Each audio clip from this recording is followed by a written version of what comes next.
Hello Aurangabadkar, तुम्ही ऐकताय radio MGM 90.8 FM अचूक आणि थेट. आरजे अमृता तुमच्या सोबत आहे. 1 सप्टेंबर ते 7 सप्टेंबर नॅशनल न्यूट्रिशन वीक देशभरात साजरा केला जातो. आपण सुद्धा हा वीक साजरा करतोय. त्यानिमित्त MGM medical college and hospital medicine डिपार्टमेंटचे डॉक्टर शिराळे सर आपल्यासोबत गप्पा मारतायत. हॅलो सर, तुमचं खूप खूप स्वागत. तर सर, माझा पहिला प्रश्न असा आहे की कोरोना झालेल्या पेशंटचा आहार कसा असावा? नमस्कार मित्रांनो, आज आपण हे जाणून घेऊयात की कोरोना इन्फेक्शन काळामध्ये कशा प्रकारचा आहार घेतला पाहिजे. यामध्ये दोन भागात बघूयात आपण. एक तर की आपण कुठला आहार घेतला पाहिजे आणि दुसरं म्हणजे कुठला आहार घेऊ नये. तर आता कुठला आहार घेतला पाहिजे याची माहिती जाणून घेऊयात. सगळ्यात पहिलं म्हणजे की आपण भरपूर प्रमाणात पाणी पिलं पाहिजे. कमीत कमी 4 ते 5 लिटर पाणी आपण रोजच्या आहारामध्ये घेतलं पाहिजे दैनंदिन जीवनामध्ये. त्यामुळे आपलं योग्य हायड्रेशन राहून इन्फेक्शन होण्याची शक्यता खूप कमी होते. त्याचप्रमाणे रोजच्या जेवणामध्ये सर्व घटक आपण घेतले पाहिजेत. फक्त भात खाणे किंवा फक्त पोळी खाणे हे योग्य नाही, कारण त्याच्यामध्ये प्रोटीन योग्य प्रमाणात जात नाही आपल्या शरीरामध्ये. कमीत कमी 1 ग्राम पर किलोग्राम म्हणजे कमीत कमी 60 ग्राम ते 80 ग्राम प्रोटीन आपण रोजच्या आहारामध्ये घेतलं पाहिजे. आता ह्याच्यामध्ये व्हेजिटेरियन सोर्सेस ऑफ प्रोटीन म्हणजे जे काही व्हेजिटेरियन लोक आहेत ते दूध, मोड आलेले कडधान्य, डाळी यांपासून योग्य प्रमाणामध्ये प्रोटीन मिळवू शकतात. तसेच नॉनव्हेज खाणाऱ्यांसाठी तर अंडी, फिश, चिकन हे पण प्रोटीनचे सोर्सेस चांगले आहेत. तसेच आपण वेगवेगळ्या फळभाज्या, पालेभाज्या यांचासुद्धा आहारात समावेश करायला पाहिजे. त्यांच्यामधले अँटीऑक्सिडंट जे आहेत ते आपल्या इम्युनिटी वाढवत असतात.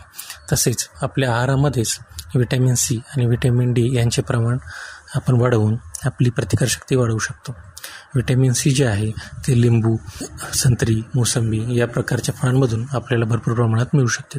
तसेच व्हिटॅमिन D जे आहे ते सकाळी कोवळ्या सूर्यप्रकाशामध्ये फिरणे, तसेच व्यायाम करणे यामुळे आणि तसेच आहारामधून जसं की एग योक, चीज यामधून आणि फिश यामधून आपल्याला मिळू शकते. तसेच आपण काही घरगुती उपायसुद्धा करू शकतो, जसं की आले, गवती चहा, तुळस, मध यांचा काढा बनवणे. हे तर रोजच सगळेच करतात उपाय. तर यांचा काढा घेणे, सकाळ संध्याकाळ गरम पाणी पिणे. आणि तसेच कसं असतं की हळद यांच्यामध्ये सुद्धा अँटी इन्फ्लेमेटरी प्रॉपर्टी असते. ते पण कुठल्याही व्हायरल इन्फेक्शनमध्ये जे इन्फ्लेमेशन असतं ते कमी करते. त्याच्यामुळे गरम दुधात हळद टाकून किंवा ते आपण घेऊ शकतो आहारामध्ये.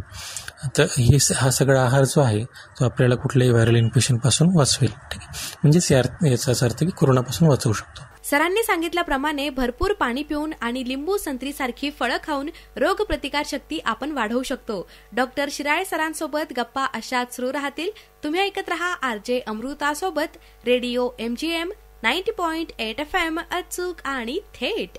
वेलकम बॅक औरंगाबादकर, तुम्ही ट्यून केले रेडिओ MGM 90.8 FM अचूक आणि थेट. आरजे अमृता तुमच्या सोबत आहे. 1 सप्टेंबर ते 7 सप्टेंबर नॅशनल न्यूट्रिशन वीक देशभरात साजरा केला जातो. आपण सुद्धा हा वीक साजरा करतोय. त्यानिमित्त MGM मेडिकल कॉलेज अँड हॉस्पिटलचे मेडिसिन डिपार्टमेंटचे डॉक्टर शिराळे सर आपल्यासोबत गप्पा मारतायत. तर सर, आम्हाला सांगा, कोरोना पेशंट्सने आहारामध्ये कोणत्या गोष्टी खाणं टाळलं पाहिजे? जसं की आपण जास्त तळलेले पदार्थ, पिझ्झा, बर्गर, बाहेरचे हॉटेलमधले पदार्थ, बाहेरचं पाणी पिणे या सगळ्या गोष्टी आपण टाळल्या पाहिजेत. जसं की या गोष्टींमुळे काय होतं की इन्फ्लेमेटरी प्रोसेस जी आहे ती शरीरामधली वाढते. त्याच्यामुळे कुठलेही इन्फेक्शन असेल ते वाढत असतं आणि कोरोनाचा प्रादुर्भाव वाढू शकतो. तसेच आता आपण बघूयात की जो पेशंट कोरोना इन्फेक्शन ज्याला झालेलं आहे, ऑलरेडी पेशंट आहे, त्यांनी कुठला आहार घेतला पाहिजे. पहिली गोष्ट म्हणजे त्यांनी डॉक्टरचे, एकतर तो पेशंट ॲडमिट असेल किंवा होम क्वारंटाईन असेल तर त्यांनी डॉक्टरच्या संपर्कात राहिलं पाहिजे.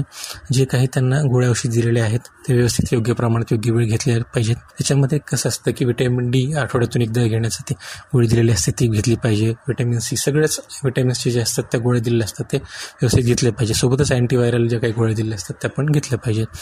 आणि भरपूर प्रमाणात पाणी पिणे, योग्य आहार घेणे, प्रोटीनयुक्त तसेच हिरवे पालेभाज्या, दूध, ताक यांचं भरपूर प्रमाणात सेवन करणे, हायड्रेशन ठेवणे ह्या गोष्टी केल्या पाहिजेत. त्याच्यामुळे काय होतं की जी रिकव्हरी आहे इन्फेक्शनपासून ती लवकर होते.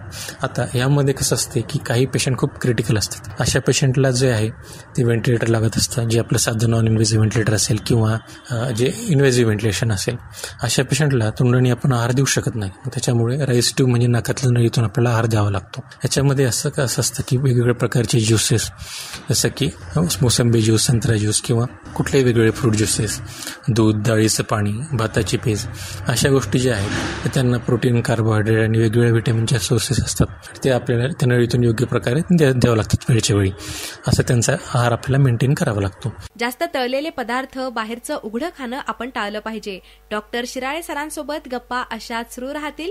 तुम्ही ऐकत रहा RJ अमृता सोबत रेडिओ MGM 90.8 FM, अचूक आणि थेट. काय औरंगाबादकर, ऑल इज वेल ना?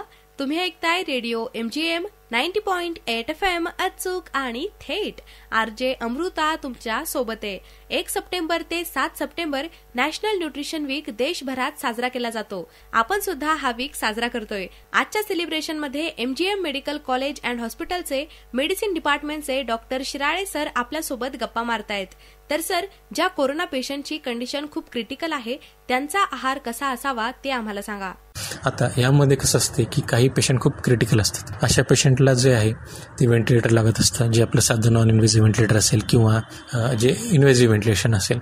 अशा पेशंटला तोंडाने आपण आहार देऊ शकत नाही. त्याच्यामुळे राईस ट्यूब म्हणजे नाकातल्या नळीतून आपल्याला आहार द्यावा लागतो. ह्याच्यामध्ये असं असतं की वेगवेगळ्या प्रकारचे ज्युसेस, जसं की मोसंबी ज्यूस, संत्रा ज्यूस किंवा कुठलेही वेगवेगळे फ्रूट ज्युसेस, दूध, डाळीचं पाणी, भाताची पेज, अशा गोष्टी ज्या आहेत त्यांना प्रोटीन, कार्बोहायड्रेट आणि वेगवेगळ्या व्हिटॅमिनच्या सोर्सेस असतात.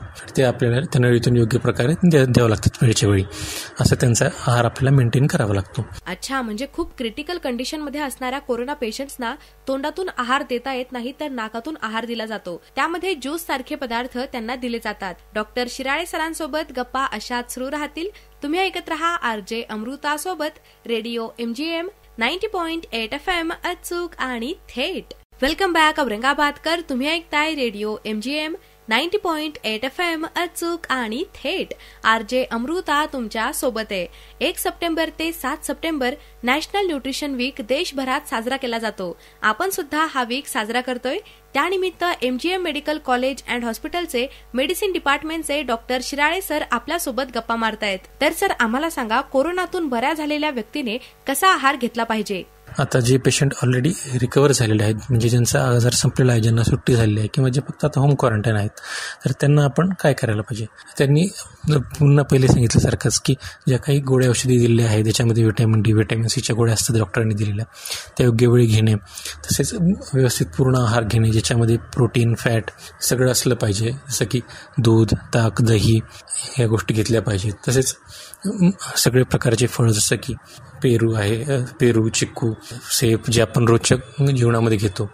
तसेच वेगवेगळे व्हिटॅमिन Cचे सोर्सेस आहेत, जसं की लिंबू, संत्रा, मोसंबी, ठीक आहे, आणि किवी आहे, पपई आहे. हे असे वेगवेगळे जे फळं आहेत ते आपल्याला कुठल्याही व्हायरल इन्फेक्शनमधून रिकवर व्हायला मदत करत असतात. तर त्याचं प्रमाण भरपूर घेतलं पाहिजे. आणि आधीच सांगितल्याप्रमाणे कुठल्याही प्रकारच्या बाहेरच्या गोष्टी नाही खायला पाहिजे, जसं की पिझ्झा, बर्गर वगैरे आहे, जे तळलेले पदार्थ आहेत, चिप्स आहेत, जे पॅक्ड फूड्स आहेत, ते टाळले पाहिजेत आपण. तर अशा प्रकारचा योग्य आहार घेतला, भरपूर प्रमाणात पाणी पिलं आणि आपण व्यवस्थित काळजी घेतली तर आपण कोरोना इन्फेक्शनपासून वाचू शकतो. आणि याच्यानंतर अजून एक कायमची प्रत्येकानेच लक्षात ठेवण्याची अशी गोष्ट आहे, ती म्हणजे आपल्याला काळजी घ्यायला पाहिजे की आपण हे 3 गोष्टी नेहमीच लक्षात ठेवायला पाहिजे. ते म्हणजे बाहेर जाताना कधी मास्क वापरणे, वेळोवेळी साबण आणि पाण्याने हात धुणे आणि गर्दीच्या ठिकाणी जाणे टाळणे. जर ह्या गोष्टींची आपण योग्य प्रमाणात काळजी घेतली तर मग आपण कोरोना इन्फेक्शनची साखळी तोडू शकू आणि आपण कोरोना इन्फेक्शनपासून स्वतःला आणि इतरांना वाचवू शकू. धन्यवाद. तर ऐकलत ना औरंगाबादकर, सगळे अन्न घटक असणारा आहार आपण घेतला पाहिजे. Thank you so much doctor Shirale sir. तुम्ही खूप महत्वाची माहिती आज आम्हाला सांगितलीत. त्यासाठी तुमचे रेडिओ MGM कडून, माझ्याकडून खूप खूप आभार. औरंगाबादकर ऐकत रहा RJ अमृता सोबत रेडिओ MGM 90.8 FM, अचूक आणि थेट.